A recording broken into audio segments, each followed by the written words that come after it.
Let's do this. Final hour, Dirt and Sprague here on Portland Sports Leader 1080 The Fan, 99.5 HD2, the Odyssey app, live on YouTube, as we are every single day. Who's got it better than us? Nobody! Got a lot to get to in the final hour of the show. Some fun with audio for you, including a fan base walking out of a stadium after a game. We'll play the fun game of did they win or did they lose based on the reaction. Ooh, that's a fun game to play with no context playing the audio. Unfortunately, you'll know who it is eventually, we'll but it's figure just that out. funny to think along the way of like, wait a minute, did they? Okay, I thought they did. I made a massive mistake there at the end of that paid interview. What do you mean?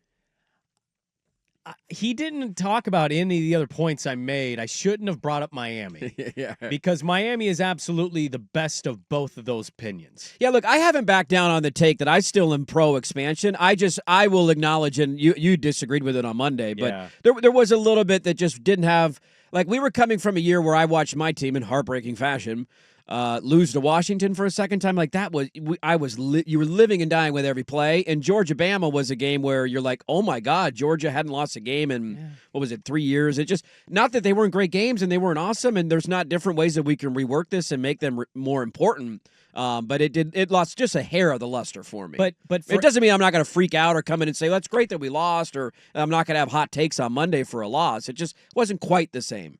No, but I mean, I've made this argument since they had the 4-team playoff that all of the non-playoff stuff is pointless.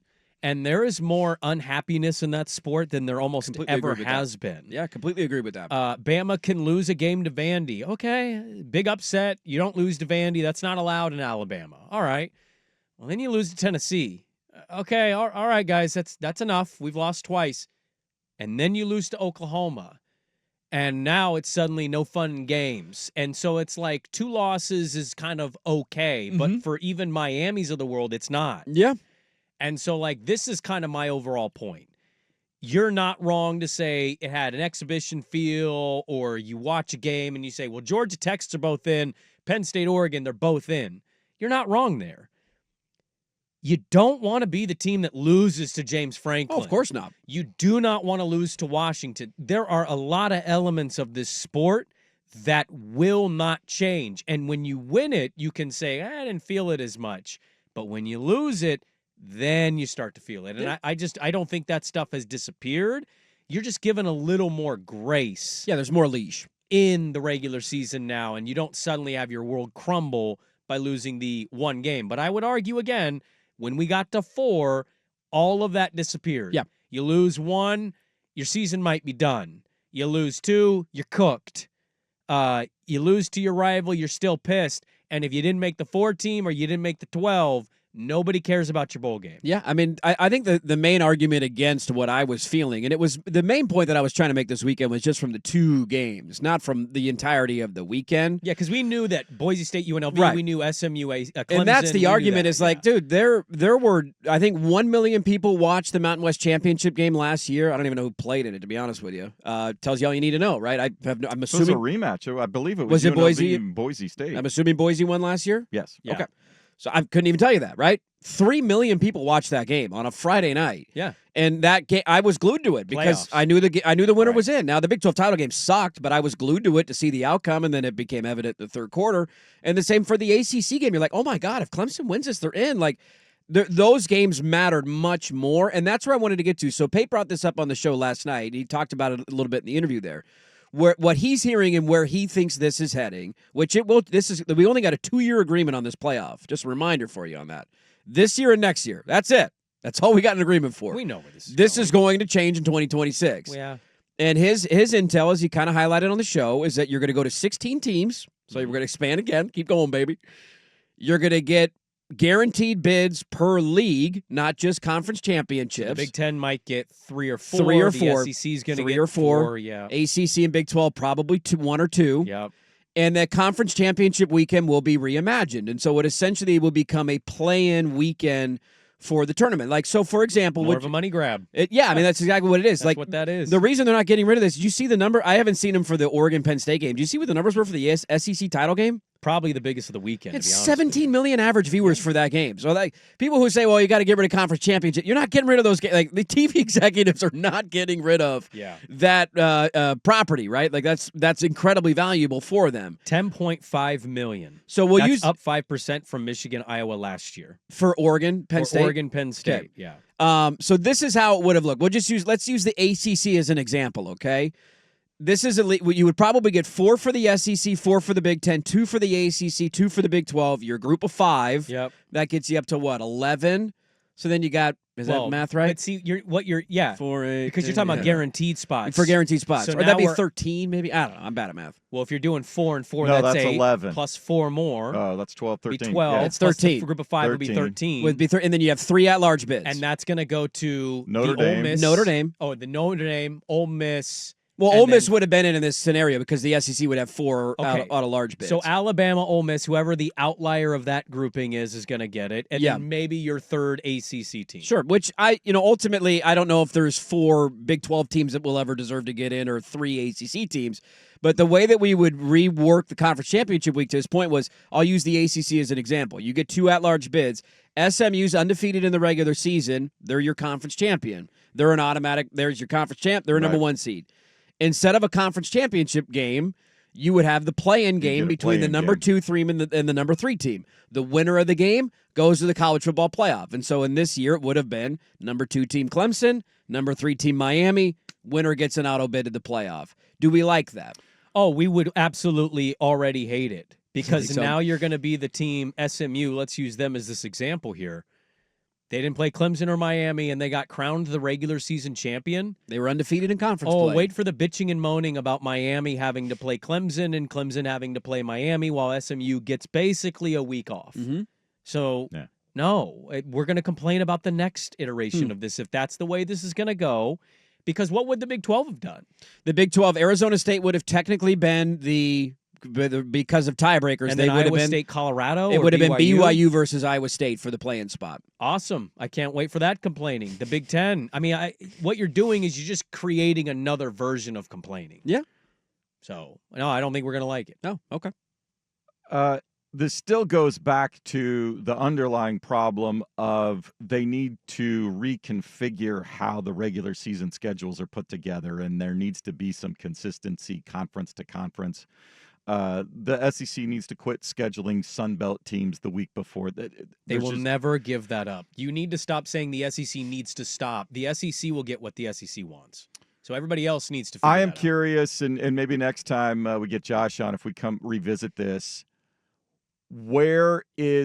who needs to be convinced in the room to go along with all of this? What level of consensus needs to happen for whatever new format comes about, so there is no bitching? Like, is it simply a matter, and I don't know, and I'm asking, is it simply a matter of the Big Ten and the SEC need to come up with how they want it done and that's it? Or is there, how many other conferences or other key figures do they need to convince to go along with their plan to get it done? Yeah. I don't know. I don't mind that setup that Josh proposed with the one caveat on, and you see this. So if you look at the example of what the UEFA Champions League is over there, so all of the soccer playing nations in Europe, big tournament, supposedly everybody has a crack to get in it, no matter if you play in Liechtenstein or whatever. However, the leagues, the top leagues, La Liga, the Premier League, the Bundesliga, they get a guaranteed number of spots, but it's based on how your league does internationally. There is a FIFA ranking of it, and it can fluctuate based on the performance of your club teams over the course of a year. Are you proposing soccer implemented into football? Because you're going to piss him off. I see how they set it up. So you would basically give more spots based on how you you are did against other assuming, conferences? yes, the league, La Liga and the Premier League, and Unless Alabama schedules Maryland. Yeah, I mean, And that's then the hard how thing. are you doing 'cause that? they'd be You scheduling the Patsies. Yeah. I think, is it just power 4 wins? Would it be like, it's Well, a hard you'd have thing to that. comprehend. There you go in, and it's like, okay, how do you do this? How do you go conference to conference to have some metric that evaluates the strength of the conference overall? So, because the SEC is so top heavy, but if the underbelly is so damn soft, as we've mentioned over the years, their bad teams are really bad comparable to other conferences. That has to be taken into consideration. Yeah, I mean, I think you're right to a certain extent, Sprague, that we'll find a way to complain. Like, no matter what the format is, there will be a complaint. If and there Oregon, will be Penn a State, complaining Ohio party. State are tied, or Michigan, or whoever, because they didn't play each other in these 20-team conferences that are so stupid, and some tiebreaker says Michigan wins, Ohio State, Oregon, good luck to you. You're playing for seeding now. I think that's the next thing. thing. So basically, the playoff format will be whatever the Big Ten and the SEC want it to be because they control the sport, and that's what we're going to get. Right. I think the next big thing that you got to figure out is how do you best mitigate the absurdity of massive conferences. And I think the easiest way to do that, and I don't know if you'll ever get agreements from them, but Saban was even bringing this up on Sunday. He's like, we should just play 10 SEC, like to stop playing non-conference games. You have your auto bids, you play your schedule. It's basically 10 SEC games, 10 Big 10 games, 10 Big 12 games. You got these massive conferences, and if you added more conference games, it would limit the number of times you would have these outliers where nobody at the top of the conference would ultimately play each other.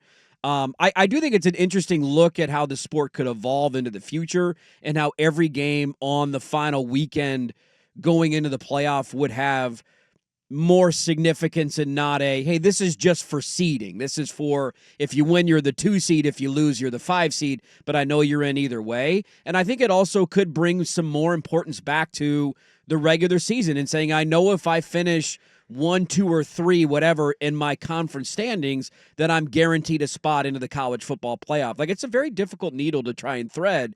Where I grant I am still pro expansion. I look at what's happened at Arizona State this year. I look at what had happened at SMU getting into the college football playoff, Boise State getting into the college football playoff. Iowa State had a game to play to get into the playoff. Like, there's a lot of really cool stories, and this is ultimately now what matters in the sport. Yeah. And so I want to that pathway needs to be there, and it's great that more fan bases are involved, and all that is great. But there's a reworking that needs to take place. And I heard the idea yesterday. There will be always people that will complain, and our team got screwed. I mean, Alabama got their ass kicked in by Oklahoma, and they still complain about not making the playoff instead of wanting to fire their coach like they used to. What happened to you, Alabama? I'm ashamed of you. But I don't care about the complaining. I heard it, and I was like, you know what? That's a format that I'm okay with. Get rid of the top 4 seeds having to go to conference champs because that's the first error that they made. And then you have your auto bids that are going to be tied to conferences, a play-in weekend that leads into it. I think it's a cool format that I'd be on board with. I also think an element of an argument against the expansion of 12, let's just stay at 12 because that's where we're currently at. This thing, and you kind of said it very quickly, it's been said a couple times. I have no evidence that the accuracy of the regular season not mattering as much is true. What evidence do you guys have? The viewerships are up. Attendance is up. There's no actual evidence that this expansion to 12 has made it less important. There's no evidence of that. No. So why do we keep saying it? Yeah, I don't know. I don't know. Like, anti-expansionist argument is that it takes away from the regular season. Based on what? What metric would you use for that? Yeah, to me, it didn't take away from the regular season at all. I thought the regular season was awesome and entertaining, Exactly. and it was great week in and week out. Yeah.